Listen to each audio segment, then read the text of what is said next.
Bonjour, j'avais envie de faire une petite vidéo,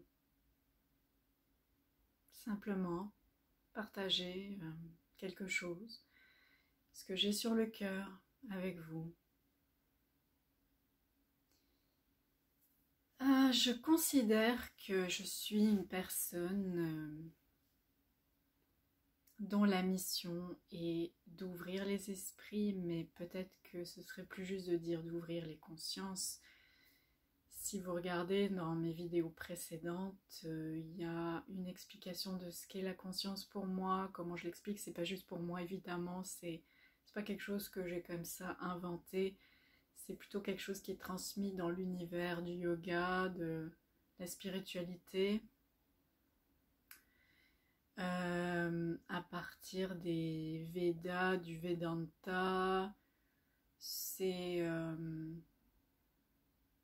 Adi Shankara, un sage en fait, qui a développé ce modèle qui est une conception de la vie, des différentes couches, des différentes dimensions, ouais, on va dire, couches, dimensions de l'existence de la vie.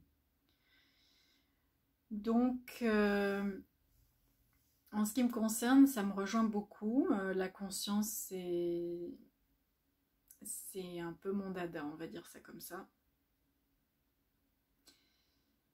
Et évidemment, c'est la vie, c'est la découverte, l'exploration,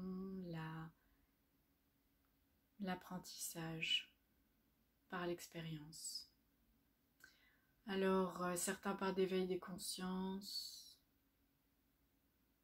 Moi, ce qui m'est venu ce matin, c'est plus, bon, c'était en parlant en fait, en enregistrant un message vocal pour un ami, un nouvel ami que j'ai, qui habite plus loin. Disons que je suis au Québec, il est en Belgique. Donc je parlais d'ouverture des esprits, mais peut-être comme je vous le disais à l'instant, ce serait plus juste de dire d'ouverture des consciences pour s'ouvrir en fait à une forme de conscience plus subtile, plus spirituelle. Et en fait, ce que ça veut dire plus concrètement, disons, c'est au-delà ou en deçà, parce que c'est pas tellement une hiérarchie, ni même c'est pas dans l'espace non plus, c'est pas tellement linéaire en fait, tout est connecté et ce serait en deçà du mental. Mental constitué des pensées, des émotions, de ce qu'on appelle mind en anglais, donc vraiment mental, et de ce qu'on appelle cerveau pensant, peut-être que c'est mieux expliqué comme ça, et aussi constitué de l'intelligence, mais plus l'intelligence au niveau intellectuel certes, mais peut-être aussi plus pragmatique. Il y a différents niveaux même d'intelligence, parce que l'intelligence peut aussi être plus spirituelle avec ce qu'on appelle la sagesse, disons ça comme ça. Donc ce mental constitué, comme je le disais, enfin cette couche subtile du mental constituée du mental lui-même, qu'on appelle en anglais mind, pensée, émotion, intelligence et ego. L'ego, donc il est là, il est dans le mental, et l'ego, c'est, on va dire, le principe d'identité, le sentiment, non c'est pas un sentiment, je pense, en fait la perception identitaire, l'identification, la personnalité. Donc à partir du moment où on est à ce niveau-là de l'ego, de la personnalité, de la persona, on est dans les rôles qu'on joue avec les uns avec les autres en société, mère, père, frère, sœur, enfant, euh, professionnel, au niveau professionnel, quelle que soit la profession, le titre, ça relève un peu, ça relève de ces rôles sociétaux, etc. Homme-femme également, quelque part aussi. Donc, parce que bon, on a évidemment la physionomie en tant qu'homme et femme, mais on a aussi la personnalité, le côté énergétique, mais aussi cette espèce de charge sociétale dans le rôle femme, dans le rôle homme. C'est très fourni, c'est très complexe, plus ou moins complexe, mais c'est passionnant. C'est là qu'interviennent probablement aussi les sciences humaines, entre autres. Toutes les sciences finalement, c'est les sciences de la vie, de l'existence. C'est une philosophie aussi qui est là sous toutes les coutures. Toutes les coutures que sont la vie. Alors, donc, le principe quelque part de s'éveiller à sa nature véritable et profonde et plus à la partie spirituelle en nous, c'est donc un peu de se libérer du mental, de l'ego pour aller plus vers une nature plus subtile, spirituelle en nous, l'essence, appelez-la comme vous voulez, l'essence, l'âme, le guide supérieur peut-être aussi. Il y a évidemment le côté intuitif là où c'est l'intuition, il y a une forme de sagesse, d'intelligence, peut-être qu'on peut considérer comme supérieure, mais en tout cas une forme de conscience autre que le mental ne peut appréhender, ne peut pas appréhender comme il appréhende par exemple le monde qui nous entoure via les 5 sens, ces perceptions de la réalité physique, visible. On est à un autre niveau.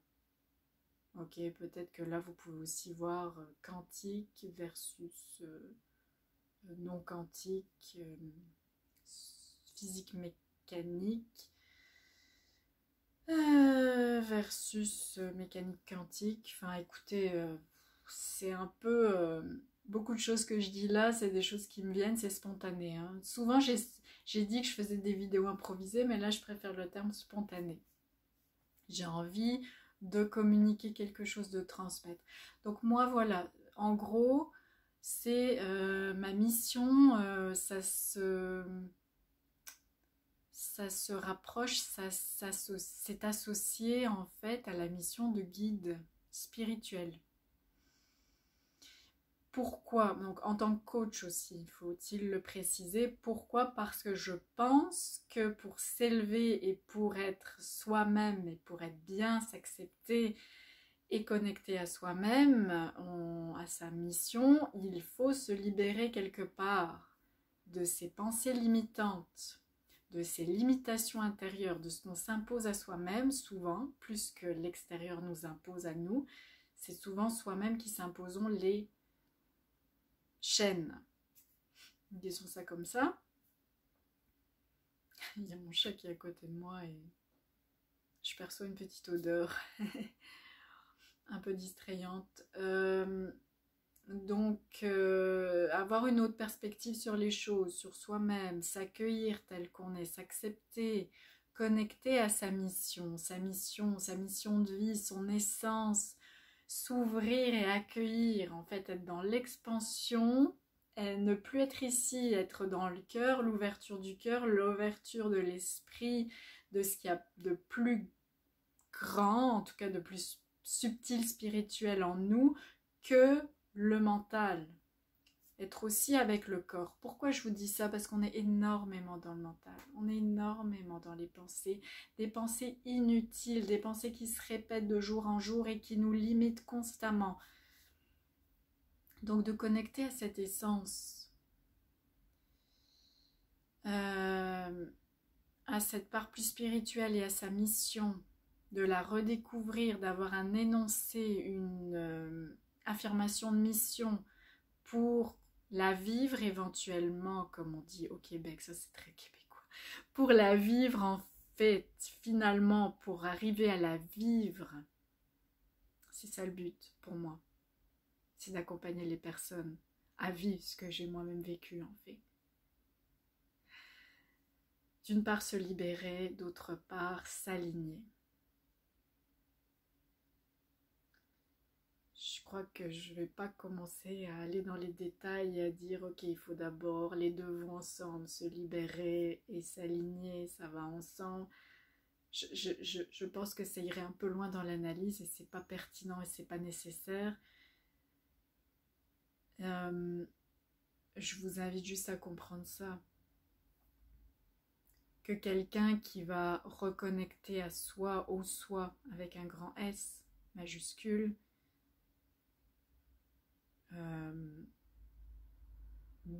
même dans le langage de Carl Gustav Jung, je pense que c'était vraiment le soi.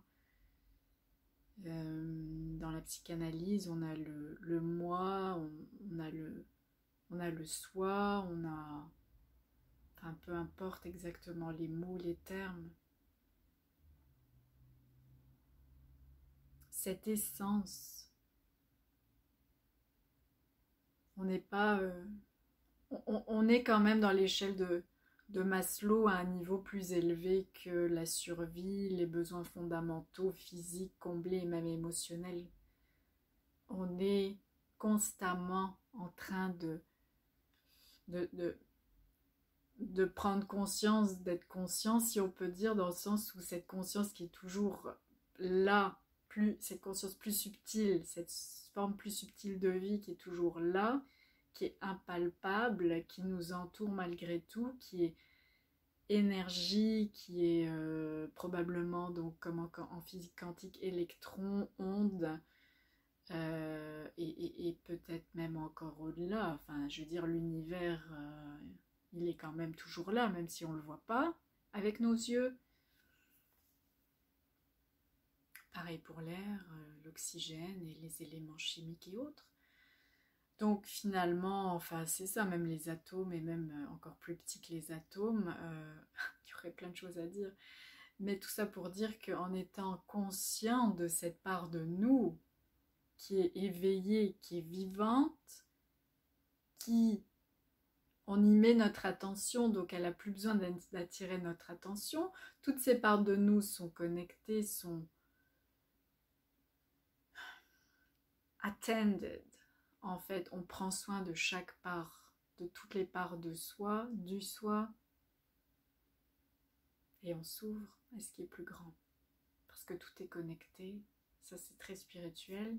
Vous prenez ce que vous voulez ici, mais en tout cas, ça fait un bien fou de se sentir connecté à l'intérieur, à l'extérieur, aligné soi-même, en confiance, d'oser être soi-même, d'être libre d'être soi-même,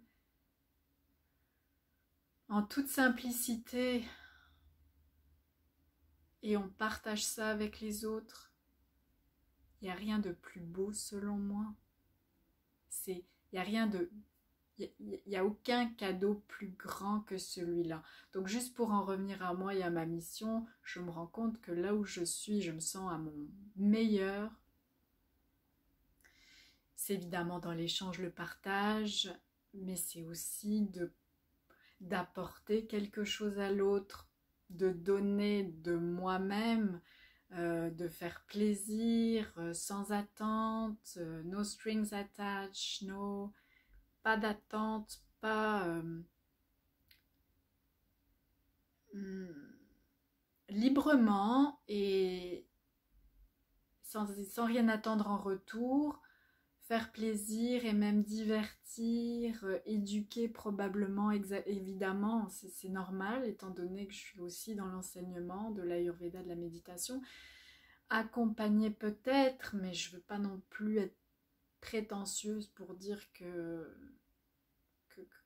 je sais mieux que les autres, ce qui est bon pour lui ou elle, pour les autres.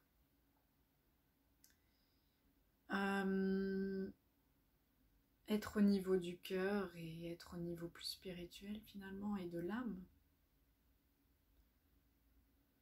Et c'est le comble de l'épanouissement, c'est le summum. Ça fait tellement de bien, oui, je me sens bien, j'ai envie de le dire, de le partager avec vous et de vous dire aussi que tout est parfait comme c'est. Actuellement, tout est parfait. Ça peut paraître être cliché, ça peut paraître caricatural ou simpliste. Mais c'est plus difficile qu'on ne pense. Il y a tellement de barrières, tellement de cynisme, de sarcasme, de complexité qu'on se met aussi. Je sais ce que c'est. Et je pense que c'est pas pour rien si j'ai vécu ce que j'ai vécu, la vie telle que je l'ai vécue, les expériences que j'ai vécues à ma manière, en étant qui je suis, à faire les choses autrement, peut-être selon ma façon de voir et d'être. Et je vais continuer à faire les choses, si possible, justement autrement, à ma manière, selon qui je suis. Et c'est ce que je peux transmettre, rien d'autre. En étant qui je suis, être moi-même, c'est ce que je peux transmettre de plus, certes de plus beau et de plus vrai, mais aussi de plus tangible selon moi en fait. Hormis les moyens, les outils, les méthodes que j'ai acquis et tout ça, les connaissances, les principes de l'Ayurveda, du yoga, la méditation et tout ça. Ça, je suis pas la seule à pouvoir le faire, mais je suis la seule à pouvoir le faire à ma manière. Et j'évolue constamment. Et je suis qui je suis. Et je me connais quand même très bien. Donc tout ça pour vous dire aussi que vous-même, le problème que vous pensez avoir aujourd'hui, c'est la graine que vous pouvez justement, qui est là déjà à l'intérieur de vous, qui est semée, que vous pouvez cultiver, que vous pouvez faire grandir, arroser, nourrir, en mettant votre attention, en utilisant votre intention, le pouvoir de l'intention pour développer ce qui est déjà ici et maintenant. Quand vous voyez quelque chose, il y a toujours un revers. Quand vous voyez quelque chose de négatif, disons, on va prendre le côté négatif, il y a toujours un revers à la médaille. C'est ce que j'invite les gens à voir, à regarder, entre autres, il y a plusieurs angles aussi. On peut observer de différentes façons, de différents angles. C'est différent quand je me mets comme ça que quand je me mets comme ça, etc. Ou si je vous tourne le dos, ça va être encore autre chose. Entre autres. Le processus de coaching Chopra, c'est ce qu'il invite à faire. On a une pierre angulaire, on en a 4 en fait, et on en a une qui est consacrée à la mission. Je pense que je vais un peu justement de vous parler de la mission, je vais aussi de vous parler du sens, c'est l'une des autres pierres angulaires. On a également l'intention et on a l'ombre. Donc voilà, ça fait un beau programme de coaching, processus de coaching, que je vous invite grandement à entreprendre avec moi, si vous avez aimé qui je suis et cette vidéo, et tout au moins à commencer le processus pas à pas. Moi je crois au petit pas, à la méthode des petits pas, donc si vous avez un intérêt, en m'envoyant vos questions, en communiquant avec moi, en apprenant plus, c'est réciproque, c'est mutuel, on échange, on partage et je pense que ça peut avoir un impact sur votre vie, vous permettre de vous lancer, de vous propulser, d'avancer, pas à pas, sur votre chemin, en étant la personne que vous êtes, unique et parfaite. Je le répète, tout est parfait. Vous êtes la personne que vous êtes censé être ici et maintenant, mais vous ne l'avez pas encore vue. Vous ne le voyez peut-être pas encore. Parfois, ça ne prend pas grand-chose pour commencer à voir et à s'ouvrir, à ouvrir son cœur, à ouvrir des portes que vous n'avez pas ouvertes encore, que vous n'avez pas encore poussées et explorer ce qu'il y a derrière les portes ou la porte. Peu importe, ça c'est juste une image. Namasté.